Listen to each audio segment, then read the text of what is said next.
In the given equation, p is constant. The equation has no solution. What is the value of p? We know that from our system of equations, there are three different types of systems of equations. There are equations with one solution, and then equations with infinite solutions would look like this, where there are just two lines right on top of each other, and they're touching each other at every point. And then equations with zero solutions look like this, where there are two lines which are parallel to each other, yet they never touch. Now, notice how it's asking for a value p such that the equation has no solution. This means that the lines have to be parallel. For the lines to be parallel, that means that they have to have the same slope. We have two lines on either sides of the equal sign.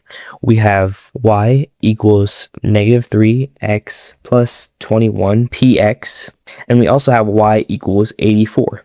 Now we know that the slope of y equals 84 is going to be 0, because if y is equal to a constant, then the graph would look somewhat like this, completely flat. So if we want to have the system have no solution, then we need to make y equals negative 3x plus 21px also have a flat slope.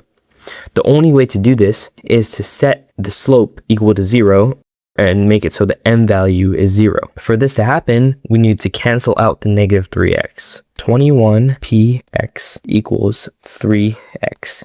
Let's divide both sides by 3x. So we just get 7p equals 3x divided by 3x, which is just 1. So p equals 1 over 7. Now let's check our answer just to make sure this works. If we set p equal to 1 over 7, then 1 over 7 times 21 is just 21 divided by 7, which is just 3.